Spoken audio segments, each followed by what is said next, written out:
نحمد و نصلی علی رسول الکریم اما بعد فاعوذ باللہ من الشیطان الرجیم بسم اللہ الرحمن الرحیم السلام علیکم ورحمۃ اللہ وبرکاتہ۔ پپیتے کو لوگوں نے پھلوں میں سب سے کم تر درجے پہ رکھا ہوا ہے، اس لیے کہ اکثر لوگوں کو تھوڑا سا کسالہ محسوس ہوتا ہے، لیکن اگر آپ کو پپیتے کا راز پتہ چل جائے، پپیتا پپایا کہہ لیجئے، پپیتا کہہ لیجئے، کچا پپیتا بھی ہوتا ہے جو خواتین بقرعید میں بڑی ماترا میں خریدتی ہیں، گوشت گلانے میں کام آتا ہے، ٹھیک ہے نا، بطور سبزی یوز ہو جاتا ہے ویجیٹیبل، اور پکا پپیتا جو ہے بطور فروٹ یوز ہو جاتا ہے، ٹھیک ہے۔ مگر بھائی صاحب ایک تیسری چیز بھی ہے، اس کے اندر بیج بھی ہیں، وہ بھی ایٹم بم ہے، بیج کو ہم ضائع کر دیتی ہے۔ اللہ تعالیٰ نے ایک پپیتے میں اتنے بیج ڈالے، بھائی اس کا کوئی مقصد تو ہوگا،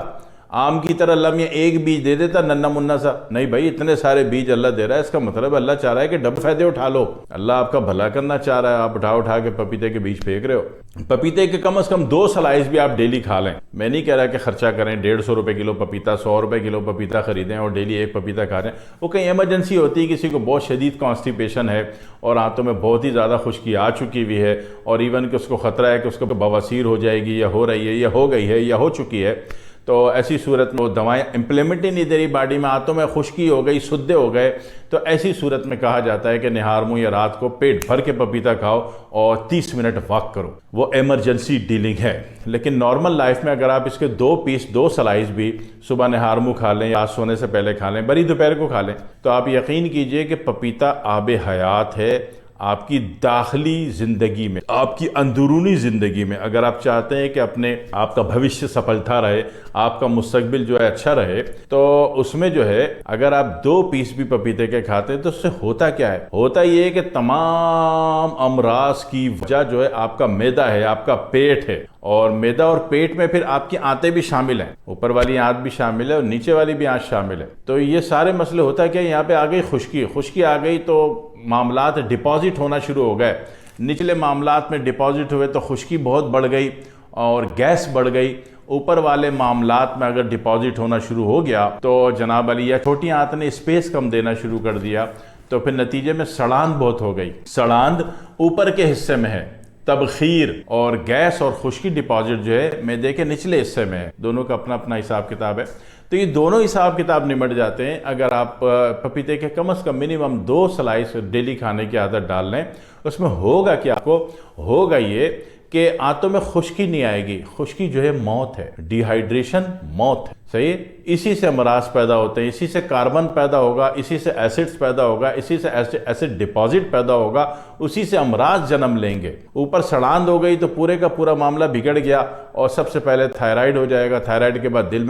دل کے اوپر جناب علی ٹرائیگلیسرائڈ آنا شروع ہو جائے گا، سر ہمیشہ بھاری ہو جائے گا، چڑچڑاپن آئے گا، غصہ آئے گا ہر وقت۔ تو دوسری صورت کیا ہے آپ کی کہ دوسری صورت یہ ہے کہ اگر نچلے ایریے میں آپ کو ڈی ہائیڈریشن ہو گئی تو وہاں پہ کیا ہوگا کہ وہاں پہ جناب علی خشکی ہو سکتا ہے کہ اس قدر شدید ہو جائے کہ آنتوں میں سوراخ ہو جائے، جناب علی آنتوں میں سوراخ ہو جائے، زخم ہو جائے، خشکی کی کیفیت ہو جائے، اور جناب علی معاملات بلاک ہو جائیں، معاملات نیچے اترنا بند ہو جائیں، اور اس کا تو بہت برے اعمال بھی اکثر ہوتے ہیں کہ وہ اس میں موت ہو جاتی ہے، اور ایسی بھی ہوتی ہے کہ بندے کے منہ سے غلاظت نکل رہی ہوتی ہے۔ یہ کب ہوتی ہے کہ جب آنتیں انتہائی خشک ہو گئیں،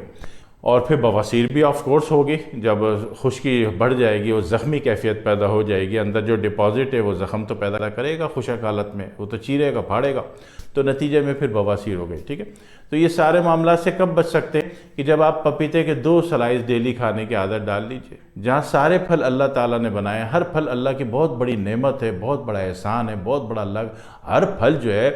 وٹامن سے بھرپور ہے۔ اب وہ پھلوں کی وٹامن ہم نے معلوم نہیں کی تو مارکیٹ والوں نے بتا دیا کہ جو فلانے کلر کی گولی ہے، فلانے کلر کی گولی، فلانا وٹامن ہے، فلانا، وہ مصنوعی چیزیں اتارنی شروع کر دیں، اصلی چیزیں جو اللہ رب العزت نے 70 ماؤں سے زیادہ محبت کرنے والے نے آپ سے بنائی تھی۔ پھل کیا ہے؟ سارے کے سارے وٹامنز ہیں، نیچرل وٹامن ہے، اللہ کے بنائے ہوئے، جی۔ تو وہاں سے منہ موڑ لے، بلکہ اس کے بارے میں کچھ پتہ نہیں، عمر ہو گئی جناب علی 75 سال، پتہ کچھ بھی نہیں، اور باتیں ایران کی کروا لو، تران کی کروا لو۔ تو بات یہ ہے کہ پھر جناب علی پھر وہ مارکیٹ والوں نے فائدہ اٹھا لیا، مارکیٹ والوں نے رنگ برنگی ملٹی کلر کی گولیاں جناب علی انہوں نے آپ کو پکڑا دیں، پھاکے جاؤ گولیاں بیوقوفوں کی طرح، ٹھیک ہے، وہ سارے کا سارا اسٹرائڈز ہے، کارٹیزون ہے، مصنوعی کیمیکل قوم کہتی ہے اسٹرائڈ کارٹیزون۔ اسٹرائڈ کارٹیزون ہوتا کیا؟ مصنوعی کیمیکل، تجارتی صنعتی کیمیکل، جس سے رنگ بننے، جس سے گاڑیوں میں امپلیمنٹ دینا ہے، لوہے میں دینا ہے، لوہے کو کلر کرنا ہے، کپڑے کو کلر کرنا ہے، چیزوں کو کلر کرنا ہے، جناب علی یہ ہوتا ہے کارٹیزون اسٹرائڈ، مصنوعی کیمیکل۔ کوئی اس میں ہربل کا ایکسٹریکٹ بالکل بھی نہیں ہوتا۔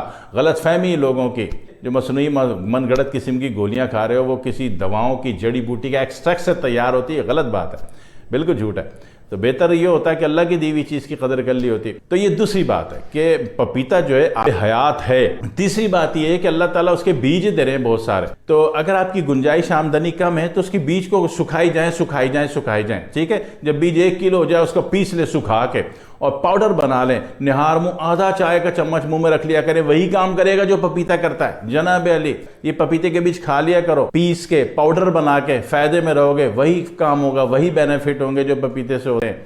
1 مہینہ پپیتا کھا لو، 1 مہینہ اس کا پاؤڈر پھانکی جاؤ، ٹھیک ہے، پیسے بچا لو، کام پورے کا پورا ہوگا۔ اور جب ہو جائے تر و تازہ ہو جاؤ، ایسا لگے ہاں بھئی واقعی شادی کے قابل ہو گئے ہو، شکل عجیب سے نہیں ہے، پوری باڈی میں ڈمپل نہیں ہے، سوکھے ہوئے نہیں ہو، تو پھر دعا میں یاد رکھنا۔ والسلام علیکم ورحمۃ اللہ وبرکاتہ۔